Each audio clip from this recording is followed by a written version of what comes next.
ظالم بادشاہ اور مظلوم رعایا کسی دور دراز سرزمین میں ایک وسیع و عریض ریاست تھی۔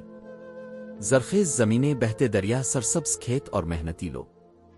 اگر اس ریاست میں کوئی کمی تھی تو وہ انصاف کی تھی، کیونکہ اس ریاست پر ایک ایسا بادشاہ حکومت کرتا تھا جس کا دل پتھر سے بھی زیادہ سخت تھا۔ لوگ اسے بادشاہ نہیں، خوف کی علامت کہتے تھے۔ اس بادشاہ کا نام تاریخ میں صرف ظلم کے ساتھ لکھا گیا۔ وہ تخت پر بیٹھا ضرور تھا، مگر اس کے دل میں رحم نام کی کوئی چیز نہ تھی۔ اسے رعایا کی خوشی نہیں، صرف اپنا خزانہ عزیز تھا۔ اسے بھوکوں کی آہیں نہیں، صرف سونے کی جھنکار سنائی دیتی تھی۔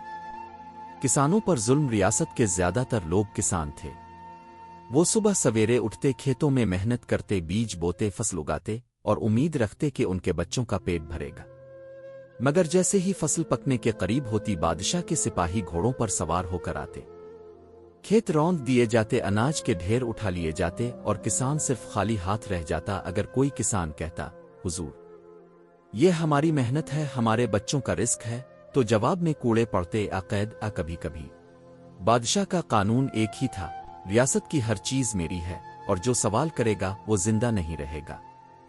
انصاف کا جنازہ عدالتیں تھیں، مگر انصاف نہیں تھا۔ قاضی تھے، مگر حق گوئی نہیں تھی۔ جو امیر تھا وہ بے گناہ تھا، جو غریب تھا وہ مجرم تھا۔ اگر کوئی شخص ظلم کے خلاف آواز اٹھاتا تو اگلی صبح اس کا نام صرف لاپتہ افراد کی فہرست میں ہوتا۔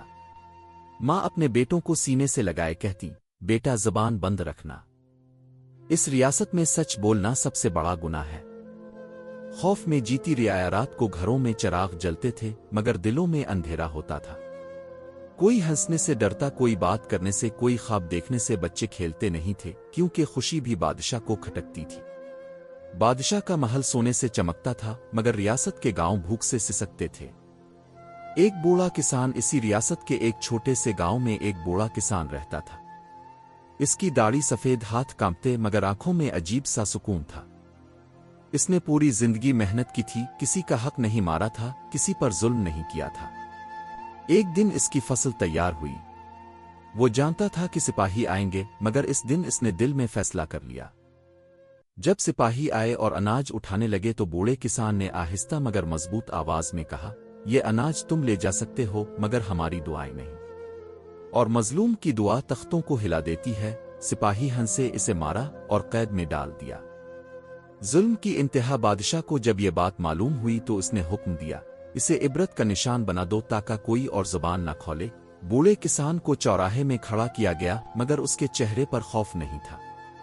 وہ بس آسمان کی طرف دیکھ کر بولا، اللہ، ہم کمزور سہی، مگر تو سب سے بڑا ہے۔